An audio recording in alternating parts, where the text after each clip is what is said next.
Hello, I'm Amari Jones, and welcome to Caffeine TV, your daily video news brief, here to take you through 3 headline numbers in just 3 minutes, giving you a different take on everything from housing policy to the Real Housewives. The first number up today is 12,000. That's the number of New York City residents who hit the streets for a second night in a row in order to protest the Eric Garner grand jury decision, increasing by as much as 10 times the number of people who turned out in force on Thursday night versus Wednesday night. And they were able to manifest themselves to such a degree that they were able to shut down key New York City icons such as the Brooklyn Bridge and the Staten Island Ferry. You know, that one with that famous scene in Working Girl and Times Square. And they were joined by protests in 7 other major American cities, such as Chicago and Washington, D.C. But given the scale of these protests, it may be time to ask what comes next. We all remember what happened in the Occupy Wall Street movement, where a series of nationwide demonstrations were able to be stopped and turned back because there was no long-term strategy about what comes next. But this is a question that can only be answered by the people on the streets. But given the fact that it's time for them to do so shows the degree of their success, and given the fact that we're coming up on the weekend, these protests show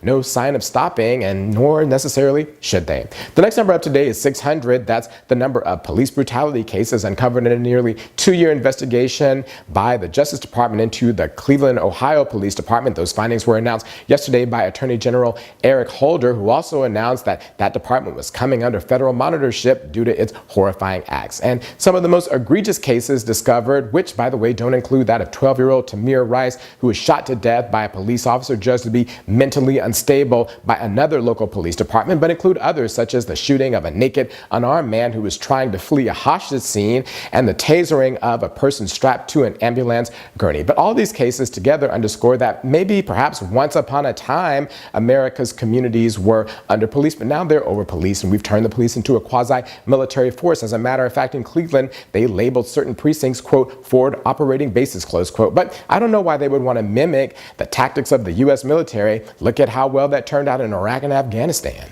The last number up today is 22,000. That's the number of New York City police officers who will receive retraining in, well, basically how to act right. That announcement was made yesterday by New York Mayor Bill de Blasio on the top brass of the police department. And the mayor said that the reason why they were going to go through this training was because we needed to show that, quote, black lives and brown lives matter as much as white lives, close quote. I mean, I guess the fact that he needed to say it shows the problem. But after the mayor said those remarks, the top officers at the police department came and described what the training would be like, and said that officers would receive training on how to, quote, de-escalate, and also said that they would receive training on how to, quote, not show up in an aggressive posture, close quote. One person on CNN, who was a former police officer, said that they were going to receive training on how to give directions in a more respectful manner. Well, we'll take whatever we can get at this time. But the mayor said that this training is going to take a really long time, given the fact that there's so many officers and the training will last 3 days. And it just goes to show you that officer friendly won't be made in a day.